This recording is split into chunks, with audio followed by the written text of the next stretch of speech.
The popular Chinese dish chop suey was actually invented in San Francisco, California. It did not originate in China. Chinese people to this day largely wouldn't know what it is. It's served in Chinese restaurants around the world, but not much in China. Yet we call it Chinese food. By calling something Chinese does not make it Chinese. In fact, it's American. Calling something Palestinian does not make it ethnically Palestinian. Let's understand what Palestine and Palestinian really is. It's an anthropological term, it's a geographical term, and it's a theological term. Let's begin as an anthropological term. What is an ethnic Palestinian? Palestine is simply the Latinization of Philistine by the Romans in the 2nd century. The Philistinim, Palestinian. The Romans, after the Second Jewish Revolt, renamed the area between the Jordan and the Mediterranean Palestine after the ancient Philistines, who by that time had long disappeared. The Philistines were not an Arab people, they were an Indo-European people from Crete. We know this by the archaeological digs in Heraklion and Crete, comparing them with archaeological finds in the Gaza Strip. Their god was the fish god Dagon. They were a Greek people. They worshipped Greek idols. They had a Greek culture. They were not in any sense Arab. These were the original Palestinians, the true Palestinians. An ethnic Palestinian has not existed in 2,500 years at least. There has not been a Palestinian on the face of the earth in any ethnic sense. Then we have it as a theological term. There have been books written by scholars with whom I myself do not even agree theologically, such as E.P. Sanders, who authored books such as Christ and Palestinian Judaism or Paul and Palestinian Judaism. Jewish and Christian theology came from that region between the Jordan and the Mediterranean. That is true. That is the theological origins historically of both Judaism and Christianity. As a theological term, we have Palestinian theology, which is Judeo-Christian. Islamic theology came from Arabia in its origin. Its ontogeny was Arabian, and it developed through the Middle Ages in Egypt. Islam is not theologically a Palestinian religion the way Judaism and Christianity are. It is a simple fact. Any Islamic scholar knows that. Then we have Palestine as a geographical description. Again, largely the area between the Jordan Basin and the Mediterranean. Prior to the establishment of the Jewish state, the re-establishment of the Jewish state by the United Nations in 1948, the region was called Palestine and had been for some time, but only as a geographical term. A Palestinian was not an Arab in any sense. There were 30,000 plus Jewish soldiers who fought in the British Army in the Royal Palestine Legion. That was on their patch. Every one of them was a Jew. The original name of the Jerusalem Post, Israel's English language newspaper, was the Palestine Post. The original name of the Israeli Philharmonic Orchestra was the Palestine Symphony. A Palestinian was someone of any ethnic or religious background who lived there. Mainly Jews, Christians, and Muslims. They were all Palestinians. However, something has since happened. We have people claiming a Palestinian identity that was in fact not their own claim, but was imposed on them for political considerations by their leaders in the 1960s and 70s. They are not ethnic Palestinians. They are not European, they are Arab. Their ancestors originated in Arabia, and most of the people today calling themselves or are being called Palestinian are in fact the descendants of immigrants who came to the land between the Jordan and the Mediterranean often illegally during the British Mandate and during the Jewish Aliyah for a higher standard of living under the British and Jews than was available in the surrounding Arab world. They came from Tunisia. They came from Egypt. They came from Arabia. Yasser Arafat was born in Egypt, educated in Egypt, and served in the Egyptian army. There was land owned by absentee Arab landlords, but there was no state or people called Palestinian. A Palestinian was anybody who lived in the geographical region, be they Jew, Arab, Christian, otherwise. Yet something happens. In 1970s, people in the West Bank of the Jordan went to sleep. They went to sleep that night being Jordanians. Who said they were Jordanians? In 1970 and in 1968, Yasser Arafat said, Palestine is Jordan. Only when he attempted to take over Jordan from the Hashemite Bedouin kingdom of King Hussein in Black September of 1970, the British armed and equipped Jordanian Legion systematically massacred between 15 and 18,000 of Yasser Arafat's so-called Palestinian followers in 12 days in Black September. Tens of thousands more were driven into refugee camps in Lebanon by the Jordanians, not by the Israelis. They didn't come from the West Bank, they came from Jordan. Gary Burge doesn't tell you that. Stephen Sizer doesn't tell you that. Colin Chapman doesn't tell you that. Philip Church doesn't tell you that. Historical documents tell you that. Not only did Yasser Arafat say that Jordan was Palestine, but so did His Majesty King Hussein of Jordan, who I met when I was 15 years old in Virginia in America. Nice man. He said Jordan is Palestine. So did King Faisal of Iraq, who was deposed by Saddam Hussein's Ba'ath Party, say Israel was for the Jews. King Musharraf, who was deposed by the House of Saud in the jihad in Saudi Arabia, establishing Saudi Arabia, said Israel is for the Jews. Many Arabs and many Bedouins supported the Jewish Aliyah. There was no claim of Palestinian identity, ethnicity, anthropological identity, statehood. There was no such thing. Jordan was Palestine. Arafat said so. Palestine was Jordan. The Jordanian government said so. King Hussein said so. They said so themselves.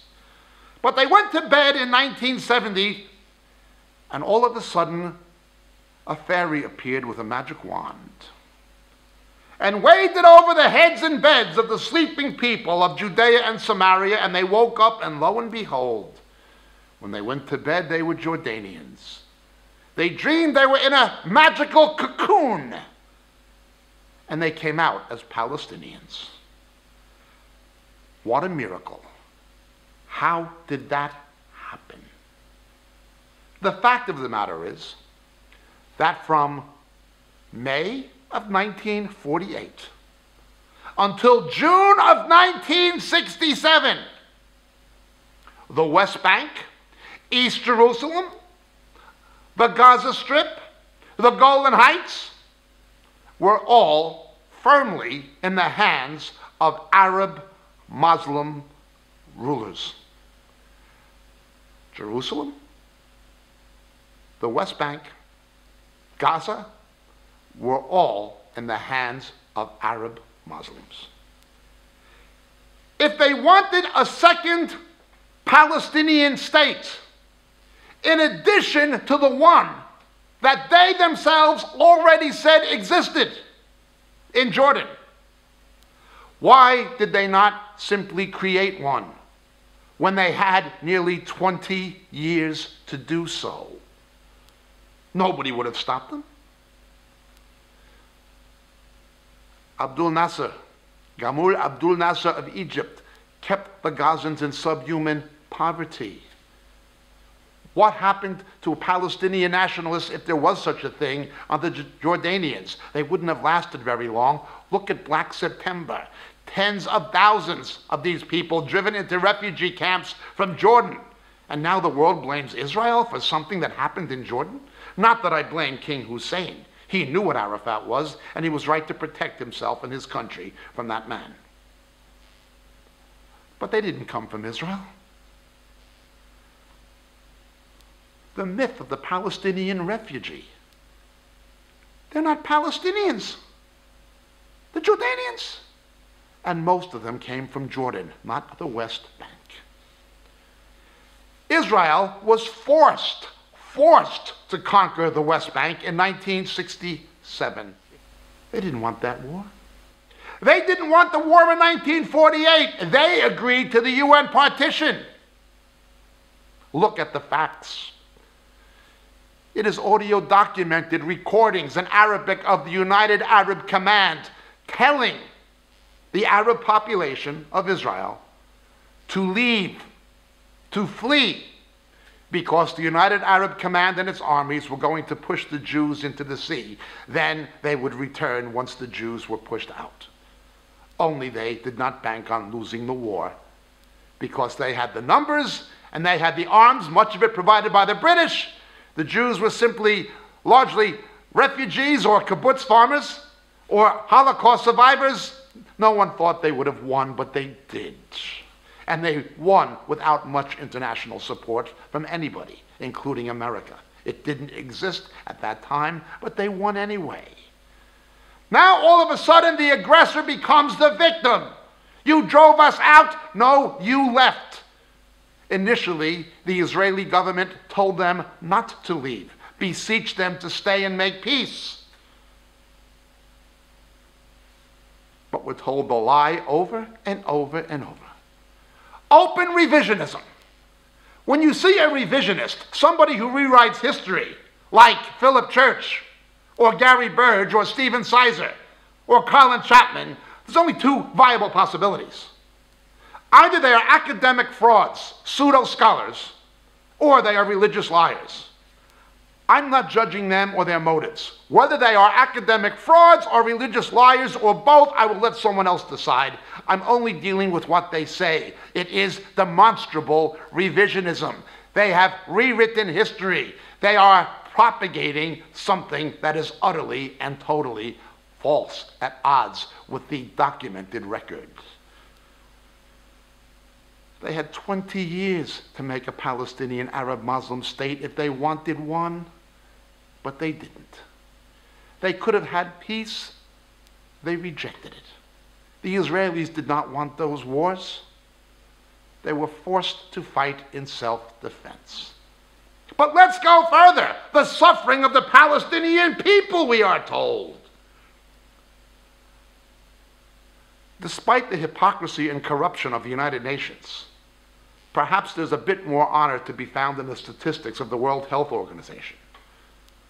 Under the Israelis, following the Six-Day War of 1967, the standard of living of Gaza Strip Arabs in everything from reduced infant mortality to extended longevity to improved employment conditions against the endemic unemployment that had always been there, their standards of living, their life expectancy, the life expectancy of their children, health care, their plight economically, sociologically, and medically improved, according to the World Health Organization, by 370% under the Israelis compared to what it was under Islamic governments. The West Bank improved by 320%. What Palestinian suffering? The billions of dollars and euros given to the Palestinian Authority in Gaza and the West Bank before Hamas took over Gaza was not simply misappropriated and misallocated. It was embezzled, swindled by Yasser Arafat and his cohorts.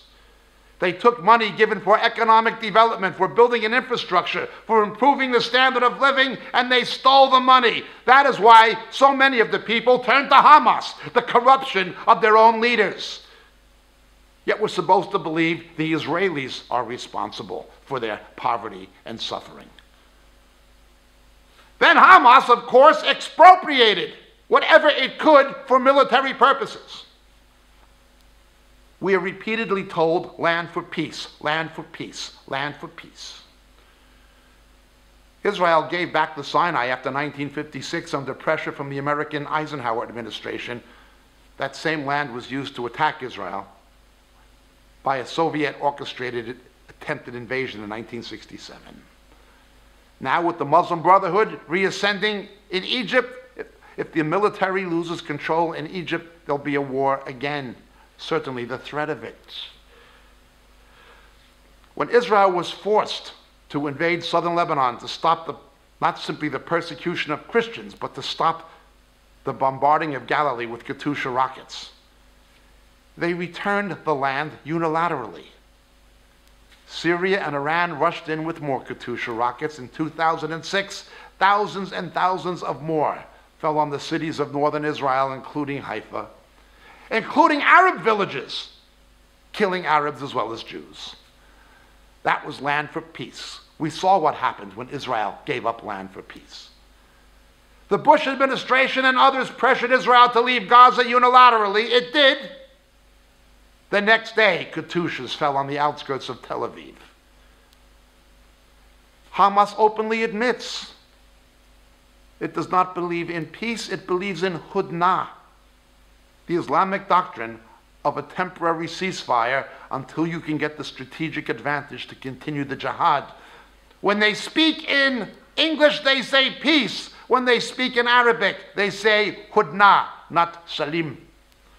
In fact, what they're really saying in the riots and the demonstrations is first the Saturday people, then the Sunday people. First we will kill the Jews, then we will kill the Christians. Stephen Sizer doesn't tell you that. Hank Hanegraaff doesn't tell you that. Colin Chapman doesn't tell you that. The unspeakable plight of Christians throughout the Arab and Muslim world. The first thing that Hamas did was close the Christian bookshops in Gaza. The Palestinian Authority closed the Christian TV station in Bethlehem. They've made demands even on Catholic sites in Nazareth, and now the Garden Tomb in Jerusalem is under threat from demands to expand an Islamic cemetery. Why is it that the Sabia movement and people like Sizer and people like Tony Campolo, these anti-Israel evangelicals, align themselves with non-evangelicals or with purely political evangelicals like Alex Awad, whose debate with me you can watch on YouTube? As you can see, he doesn't do very well on the basis of scripture or of fact. Why? Will they align themselves with people who are like that and not pay attention to the voices of pro-Zionist Arab Christians? Why won't they listen to Joseph Farah of WorldNet Daily? Why won't they listen to Walid Shubat? Why won't they listen to Shmuel Ben Said? Why won't they listen to the Arabs who thank God there's at least one country in the Middle East where Arab Christians are not persecuted for their faith?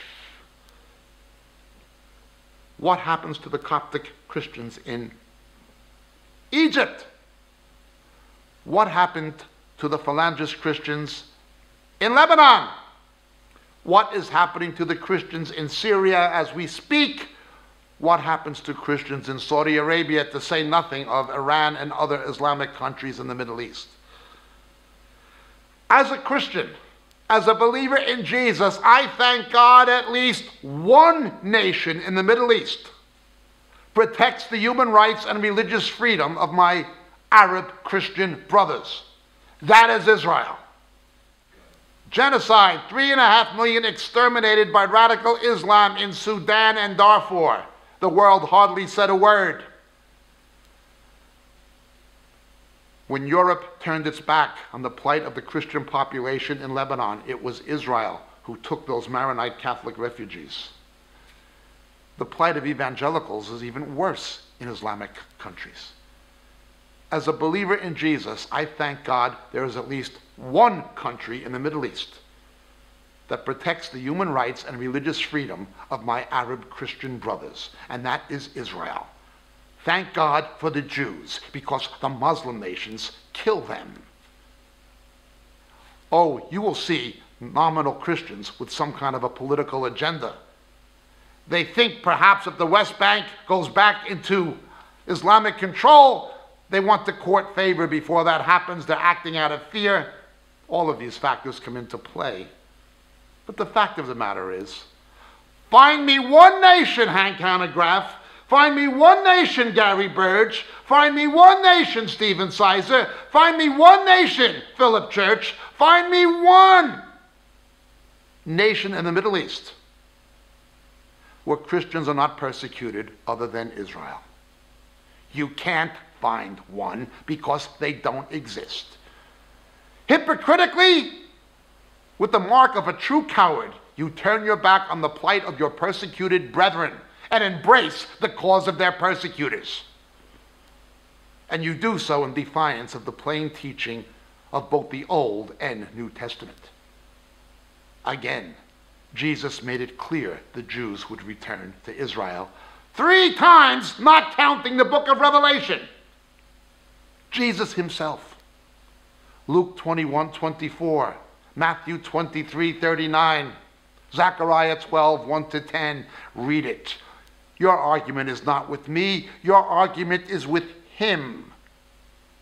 Take it up with him. I simply believe what he said. Quite evidently, you gentlemen do not. Palestine? Palestine? A Palestinian has not existed in over 2,500 years in any ethnic or anthropological or genetic sense of the word. They were Jordanians. They were Gazans. But they were not ethnic Palestinians. This year, 2012, a leader of Hamas admitted that they came from Arabia. Admitted it themselves. They know it. Why don't you, Mr. Burge? Why don't you know it, Mr. Sizer? Or why will you not at least have the courage and integrity to debate me on the basis of historical, anthropological, archaeological, and theological fact? Let's understand these issues. Palestine, Palestinian. First it was Canaanite and it was Israelite according to the book of Genesis. The indigenous people were the Israelites. Canaanites are long gone. And Abraham, Isaac, and Jacob were there when the Canaanites were there. The archaeological record verifies the Jewish presence being continuous. Whenever it was interrupted, it was restored. Yes, Israel, until 721 BC, was there, but with the Assyrian captivity, it disappeared and it became Samaria. Until 585 BC, it was an Israelite presence in Judea. Then came the Babylonians. 70 years later, who comes back? The Israelites, just as God said. It comes under the control of the Persians, who gave them a virtual independence. Then it comes under the control eventually of the Seleucid Greeks. But with the Maccabees, as Daniel predicted, they're gone. It's back in the hands of the Jews through the Hasmonean period. Then it comes into the hands of the Romans. But for a 2-year period, it's back in the hands of the Jews, then the Romans again, then the Byzantines, then for a brief season the Arabs, then the Ottomans, the Crusades, Turks again, then the British. None of them have ever lasted. The only nation that has ever continued to return and reestablish itself is the indigenous people, the Israelites, just as the scriptures promised. That is a fact. No Palestinian nation has ever existed except the one that they themselves say is Palestine. Jordan. That is what King Hussein of Jordan, the father of King Abdullah, said. That is what Yasser Arafat said. Once again, they had 20 years to make a second Palestinian Arab Muslim state in addition to the one they said they already had, and they saw no need for it. Hypocrisy, revisionism, and absurdity. That's what it is, and that's all it is. Come debate me, Mr. Sizer. Debate me, Mr. Church. Debate me, Hank Hanegraaff. Debate me, Gary Burge. I guarantee you will lose. Not because I am more clever or more eloquent, but because the Word of God is true, because facts are facts, and you are deluded by what is demonstrably pure, unadulterated propaganda, Islamic propaganda, and utter rubbish. That's what you believe, and that is what you are being used, animated, to try to influence others to believe. The gauntlet is down. Bring your argument. I'll bring the facts. I'll see you at the podium of debate.